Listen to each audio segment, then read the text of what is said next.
మీరు కొత్తగా business start చేయాలనుకుంటున్నారా? మార్చ్ 16, 17 హైటెక్స్ లో ఫ్రాన్సెస్ ఇండియా బిగ్గెస్ట్ ఫ్రో ఎక్స్పో. నమస్తే రమగారు. నమస్తే జయ. రమగారు, ఏదైనా భక్తి కథ, భక్తుల కథ. ఒకప్పుడట ఒక ఏనుగు మరణించింది. ఈ ఏనుగు యమలోకానికి వెళ్ళింది, నరకానికి. అక్కడికే కదా వెళ్తారు. యమధర్మరాజు అన్నట్ట, ఇంత పెద్ద శరీరం ఉంది, ఇంత కాయం ఉంది, నువ్వు ఎట్లా లోబడ్డావు మనిషికి అంటే, ఏనుగు అందుట, ఏం చేస్తాం ప్రభు, కాయమే ఉంది, ఇంకేం లేదు నాకు. కానీ మనిషి ఉన్నాడే, వాడికి అష్టతెలుగులు ఉన్నాయండి, వాడికి లోబడిపోతాం ఎవరమైనాను అంటే, యమధర్మరాజు అన్నట్ట, ఏమిటి మాకు వస్తారు మనుషులు, వీళ్ళంతా మనుషులు కాదు, మేమెవరికి లోబట్టలేదే, నువ్వు తెలివి తక్కువగా దొరికావన్నట్టు. ఏనుగు అందుటే, వీళ్ళంతా చచ్చిపోయాక వస్తున్నారండి, బతికున్న మనిషిని ఒకరిని తెప్పించండి, అప్పుడు మీ సంగతి తెలుస్తుంది. బతుకున్నవాడు కనుక వస్తే ఎవడైనా వాడికి లొంగాల్సిందే అనేసరికల్లా ఆయనకు ఆశ్చర్యం వేసి, ఆ ఏనుగు అక్కడ వదిలిపెట్టి ఇక్కడే ఉండని ఆ భటులకు చెప్పాట, ఒరే ఎవడైనా బతుకున్న మనిషిని వాడిని బటూరండ్రా అని చెప్పాడు. సరే, బతుకున్న మనిషి కోసం ఒక 4 అనుచరులు వెతకడం మొదలుపెట్టారు. వాళ్ళు మామూలుగా పాపుల్ని మోసపోతూ ఉంటారు కదా. ఒకనాడు వాకిట్లో మంచం వేసుకుని పడుకున్న ఒక కాయస్థుడు అని రాస్తారు పుస్తకంలో, కరణం ఆయన లెక్కలు రాసేవాడు. పడుకున్న ఆయన కనిపించాడు. కనిపించేసరికల్లా వైనంగా ఉన్నాడు. ఇంట్లోకి వెళ్ళి వెతకక్కర్ల, రోడ్డు మీద కనపడ్డాడు. వాకిట్లోనే తలిపేసి మంచం వేసుకు పడుకున్నాడు. 4 4 పక్కల ఎత్తి మంచం లేవదీశారు. లేవదీసేసరికి అర్థం కాలే ఆయనకి, ఎవరో లేవదీస్తున్నారని చూసుకున్నాడు. చూసుకుని, ఎవరు బాబు అంటే, యమధర్మరాజు మిమ్మల్ని తీసుకురమ్మన్నారు అంటే, నేను చచ్చిపోయానా అన్నాడు. లేదండి, బతుకున్న వాడిని తీసుకురమ్మన్నాడు, అదే తీసుకుపోతున్నాం అన్నారు. అనగానే ఈయన ఏం చేశాడు, సరేననుకుని ఆయనకి ఎప్పుడు జేబులో చిన్న పెన్సిలు, ఇంత చిన్న కాగితాలు, ఏమైనా 2 3 కాగితాలు ఉంటాయట. పడుకున్నప్పుడు కూడా ఆ జేబులో ఉంటాయి, చొక్కాతో పడుకున్నాడు. జేబులో నుంచి పేపర్ తీసి అందులో రాశాడు ఏవో 4 వాక్యాలు రాసుకుని పడుకున్నాడు. అట్టగే వాళ్ళు జేబులో పెట్టుకున్నాడు కాగితం. స్వర్గానికి నరకానికి తీసుకుపోయారు. తీసుకుపోతే యమధర్మరాజు కొలువు తీరున్నాడు. ఈయన ఏమన్నాడు, ఈ మనిషి కాయస్థుడు అని రాస్తారు. జేబుల నుంచి కాగితం తీసి, ఈ కాగితం యమధర్మరాజుకి ఇవ్వండి అని చెప్పాడు. చెప్పేసరికల్లా ఆయన ఏం చేశాడు, ఈ వ్యవహారం ఏమి ఇంకా వినలా, అసలు వెళ్ళాము అంతే, పైకి వెళ్ళారు. ఆ కాగితం పట్టుకెళ్ళి ఆయనకి ఇచ్చారు. ఆయన కాగితం విప్పి చదువుకున్నాడు. చదువుకుంటే, వైకుంఠం నుంచి రాయబడింది కాగితం. నువ్వు చాలా శ్రమ పడుతున్నావు, నా మనిషిని వాడుకో, ఈ వ్యక్తిని వాడుకో, ఇట్లు నా శ్రీమన్నారాయణుడు చేవరాలు అని ఉంది. అలాగా ప్రభువు నాకు ఆజ్ఞ ఇచ్చాడని, రండి మహానుభావ అని ఈ మంచం మీద పడుకున్న ఆయన్ని తీసుకెళ్ళి తన సింహాసనం మీద కూర్చోబెట్టాడు. కూర్చోబెడితే, ఏమిటి మహాప్రభు, శ్రీమన్నారాయణ ఆజ్ఞ ఇచ్చాడు, అదే కదా, ఆజ్ఞను పాటించద్దు. కాగితం చూసుకున్నాక మనం ఏం చేస్తాం, ఏదైనా ఒక ఆర్డర్ చూడగానే దాని ప్రకారం అంతే అంతే కదా. అక్కడ చీర కూర్చోబెట్టంగానే ఓ మనిషి వచ్చాడు. ఒక ఆవిడని పిలిచారు, ఒక పాపి. ఈమె గేదెల్ని తోలేదు, గేదెల పాలు తీసి పిల్లలకి పోసేది, పాలు అమ్మేది. అయితే ఈ అమ్మేటప్పుడు చాలా నీళ్లు పోసి అమ్మేది. నీళ్లు పోసి అమ్మటం వల్ల చాలామంది పిల్లలకి పొట్టలు ఉబ్బిపోయి జబ్బు చేసింది, కల్తీ పాల వల్ల. ఈమెకి ఏ శిక్ష విధిస్తారు, వైకుంఠానికి పంపించండి అన్నాడు ఈయన. వైకుంఠం అంటే వీళ్ళకి అర్థం కాలేదు, కానీ ఆయన చెప్పాడు కదా, ఆయన ఏం చెప్తే చేసేయాల్సింది. వైకుంఠానికి వెళ్ళిపోయింది ఆవిడ. అక్కడి నుంచి వాడెవడో ఇంకొకడు తప్పుడు లెక్కలు రాసి దీనికి ఒక వంతెన కట్టారు. తప్పుడు లెక్కలు రాశాడు వాడు. లెక్కలు రాసి డబ్బు తను వెనక్కి వేసుకుని మట్టితో ఇసుకతో కట్టేశాడు. అది వంతెన కూలిపోయింది. చాలా మంది మరణానికి కారణమయ్యాడు వీడు. వైకుంఠానికి పంపించండి. వైకుంఠం ఓకే, అర్థం కావట్లేదు జనాలకి, కానీ చూస్తున్నాడు యమధర్మరాజు. మిగిలిన వాళ్ళకి వీళ్ళకి నరక భటులకి ఏమి అక్కర్లా, ఆయన ఏం చెప్తే అది చేస్తారు. వైకుంఠం వైకుంఠం వైకుంఠం వైకుంఠం, అందరూ వైకుంఠానికి, ఈయన బికమ వేసి కూర్చున్నాడు యమధర్మరాజు.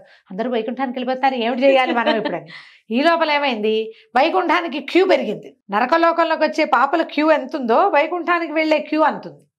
విష్ణుమూర్తి చూసుకున్నాడు, ఏమిటి ఇంతమంది పాపులు వస్తున్నారు, ఇంతమంది ఆత్మలు వైకుంఠానికి వచ్చేస్తున్నాయి అని చెప్పి ఈయన ఏమనుకున్నాడు, ఓహో అంత పుణ్యబలం పెరిగింది ఆ భూలోకంలో, అదేమిటో చూద్దామని ఇక్కడికి వచ్చాడు.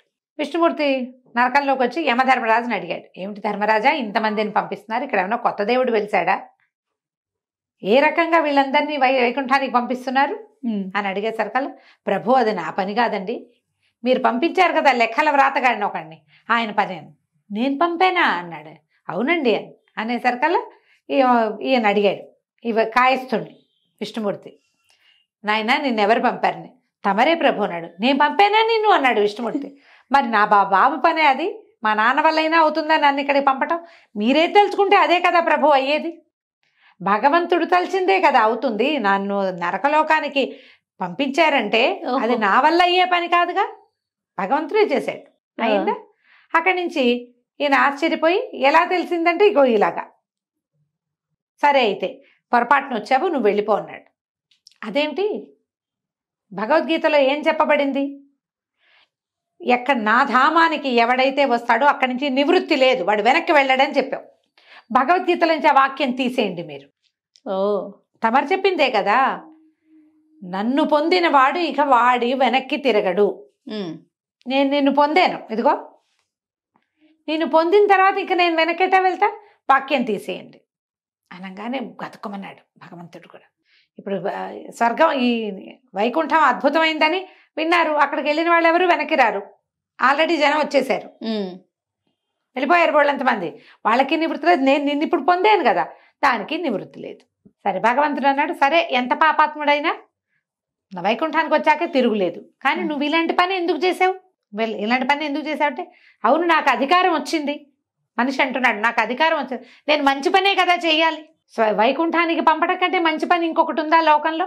అంతే కదా అనేసరికల్లా ఈయన దేవుడు భగవంతుడు అడిగాడు, యమధర్మరాజా ఇతనికి ఎందుకు ఇచ్చావు సింహాసనాన్ని నువ్వు అని అడిగితే, తమరు రాసిచ్చిన కాగితాన్ని బట్టి ఇచ్చానండి అని. కాగితం నేను రాశానా అన్నాడు. రాసింది ఎవరు? అతనే. అక్కడి నుంచి నువ్వెందుకు రాసావు అని అడిగితే, అవును నాకు ప్రచోదనం, నా లోపల హృదయంలో ఒక పిలుపు వస్తుంది. హృదయంలో ఉన్నాడు భగవంతుడు, హృదయంలో చెప్పబడించి ఉన్న భగవంతుడు చెప్పాడు నాకు.